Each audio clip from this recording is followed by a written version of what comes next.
البدع والأهواء، أهل البدع العقائدية وأهل البدع السياسية. نقول بيننا وبينكم السلف، بيننا وبينكم الكتب، كان فيقول البدع بيننا وبينكم. Bismillahirrahmanirrahim. Qala al-Imam An-Nawawi rahimahullahu taala, al-babut tasi' wal arba'un ba'dal mi'ah, bab yang ke-149. Babu jawazi qaulil marid. Bab bolehnya orang sakit berkata ana wajih, saya sedang sakit. Au syadidul wajah, atau sakit yang parah. Au mau'ud, saya sedang sakit panas, sakit kepala. Au waroksa, wawuna debah dipanggil ya, yaitu panggilan, aduh kepalaku. Wanahwi dzalik, dan kalimat yang seperti itu. Ini boleh, yang penting bukan dalam bentuk tasyakki wala tadajjur, bukan untuk mengeluhkan takdir Allah atau marah-marah dengan jengkel pada takdir Allah, bukan. Tapi sekedar memberitahu agar orang lain memberikan udzur, oh ini jangan diberi pekerjaan berat-berat, dia sedang belum sehat misalkan. Wa bayani annahu la karahata fi dzalik, dan penjelasan bahwasanya tidak ada kemakruhan dalam kalimat-kalimat tadi, idza lam yakun ala sabilit tasakhut, apabila tidak didatangkan dalam pola tasakhut, yaitu marah-marah pada takdir Allah. Wa idharil jaza, dan menampakkan keresahan. Baik. Kita baca hadisnya. Al hadisus situn ba'da tis'imi'ah, 960. An Ibni Mas'udin radhiyallahu anhu qala, dakhaltu 'ala an-nabiy sallallahu alaihi wasallam wa huwa yu'ak. Saya masuk menemui Rasulullah Nabi sallallahu alaihi wasallam dalam keadaan beliau mengalami wa'ak, sakit kepala. Famasistu, maka saya menyentuh beliau. Faqultu innaka la tu'aku wa'kan syadida, sungguh Anda benar-benar mengalami, ada yang mengatakan wa'ak sih sakit panas ya, seperti yang Anda tafsirkan pertama kali. Tapi yang lain mengatakan wa'ak sakit kepala, mungkin dua-duanya. Sungguh Anda mengalami sakit yang sangat parah, yaitu sakit panas. Sebagaimana dalam riwayat yang lain dinyatakan terasa panasnya itu walaupun di atas selimut, tidak sampai memegang Nabi, tapi terasa di atas selimut pun sudah terasa oleh orang yang datang. Faqal ajal, maka Nabi menjawab, ya, ini aku kama aku rajulani minkum, sesungguhnya aku itu mengalami sakit, mungkin sakit demam atau sakit kepala itu sebagaimana dua orang lelaki mengalami demam dan di antara kalian. Muttafaqun alaih. Anak tadi belum sempat periksa tentang ini.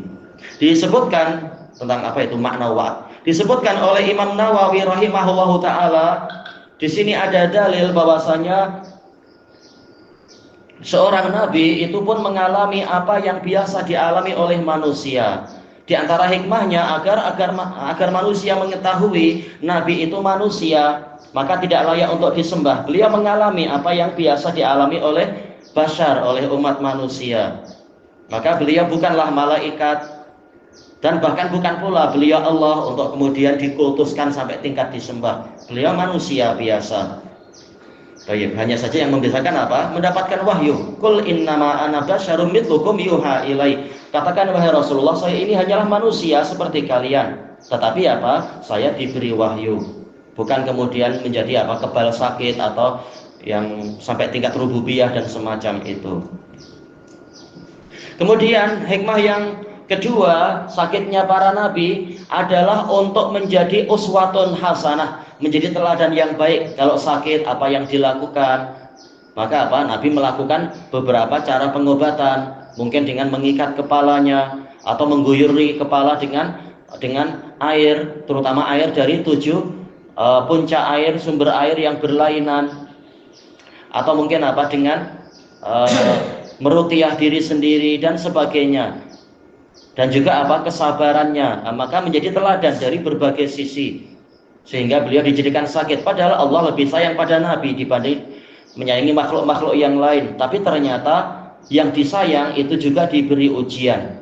Sebagaimana di dalam hadis yang hasan, boleh juga disahihkan, tapi dohirnya adalah hasan, diriwayatkan oleh Imam Tirmidzi dari Anas bin Malik, dan ada penguat dari riwayat Aisyah. Rasulullah SAW mengatakan, Innallaha idza ahabba qauman ibtalahum. Sesungguhnya Allah jika dia mencintai suatu kaum, dia akan menguji mereka. Jadi semakin dicintai, semakin diuji. Ini perkara yang masuk akal, perkara yang wajar. Memang ini sunnatullah, semua nabi diuji. Bahkan apa? Ada yang meninggal dunia dibunuh, apalagi sekedar sakit. Ini boleh jadi ini adalah bukti cintanya Allah Ta'ala. Sementara kita tahu kecintaan Allah itu kurnia. Kurnia Allah jauh lebih baik daripada amalan kita. Boleh jadi amalan kita masih kurang, sehingga kecintaan itu ditunjukkan dengan pola ujian, dicuci sakit kita, dinaikkan derajat kita, dan seterusnya. Jadi tidak selalu sakit itu menunjukkan kita tengah dihukum oleh Allah. Tidak seperti itu. Kita kembali ke dalil-dalil yang ada, sambil melihat kita sedang sesuai dalil atau sedang menyelisihi dalil. Nabi sendiri yang paling sesuai dalil, dan beliau adalah dalil itu sendiri. Beliau sendiri sakit 2 kali lipat dari lelaki biasa. Dan juga hikmah yang lain kata Imam Nawawi, dan itu sudah diisyaratkan tadi ya, yaitu untuk mengangkat derajat beliau di surga di sisi Allah Ta'ala. Kemudian di antara hikmahnya juga, di antara faedah dari hadis ini, yaitu menjenguk orang sakit. Dan ini adalah sunnah muakkadah. Bahkan sebagian ulama mengatakan wajib, yaitu apa? Wajib kifai. Dan juga di antara hikmah, di antara faedah hadis ini, yaitu bolehnya orang yang datang itu menyentuh badan orang yang sakit. Untuk apa? Tafakut, yaitu memeriksa, mengetahui bagaimana keadaannya dan seterusnya. Nah, kalau dokter jelas apa? Lebih teliti, periksa mata, periksa nafas, periksa nadinya, periksa mungkin apa di ulu hatinya bagaimana, periksa degup jantungnya dan seterusnya, agar lebih mengetahui secara detail keadaan si sakit. Nah, si penjenguk boleh lihat-lihat untuk kemudian menanyakan, oh ternyata sakitnya agak parah dan seterusnya. Ini boleh. Tidak masuk dalam bab apa itu?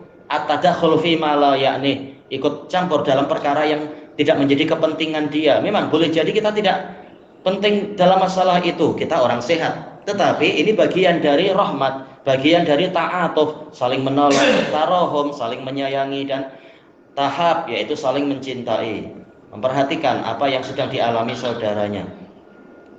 Nah, kemudian di sini Ibnu Mas'ud radhiyallahu anhu mengomentari, innaka latu'aku wa'kan syadida, sesungguhnya Anda mengalami demam yang parah. Ini boleh mengucapkan kalimat itu, dan ini tidak bertentangan dengan babut tasliyah, menghibur. Jadi tidak masalah, menunjukkan apa? Perhatian kita, mimbabit tawajjuh, kita sendiri merasa sedih, merasa sakit hati, Anda sakit separah ini. Tidak masuk dalam bab menakut-nakuti. Oh, Anda stadium akhir, cancer. Yang penting apa? Bukan untuk menakut-nakuti, tetapi sebagai bentuk apa? Kesedihan. Nah, lihat apa yang layak diucapkan dalam situasi itu. Lain pesakit, mungkin apa? Lain kalam yang sesuai. Faqal ajal, maka Nabi mengatakan ya. Ini menunjukkan boleh kita mengakui kita sedang sakit, dan ini tidak masuk ke dalam bab apa itu? Berkeluh kesah kepada makhluk.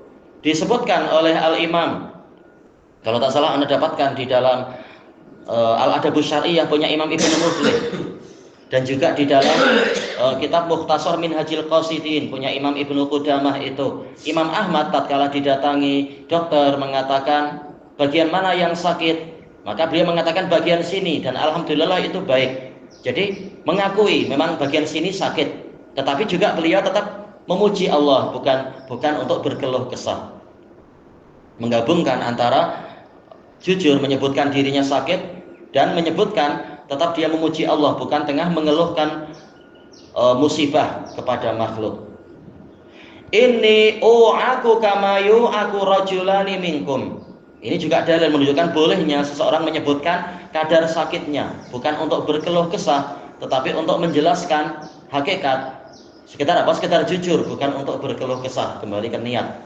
Dan sekaligus sebagai pelajaran, ternyata Nabi mengalami sakit yang lebih berat lagi dibandingkan dengan manusia biasa. Padahal beliau adalah paling dicintai Allah, paling taat kepada Allah, dan seterusnya. Nah, dari sini tahulah kita bahwasanya Allah Ta'ala menguji, Allah Ta'ala menolong para hambanya dari berbagai sisi. Dari sisi pahala kesabaran, dari sisi dihapusnya dosa-dosa, dan juga dari sisi amalan-amalan. Karena di dalam sakit itu ada banyak amalan yang dianjurkan untuk dilakukan. Baik, ilahuna wallahu a'lam.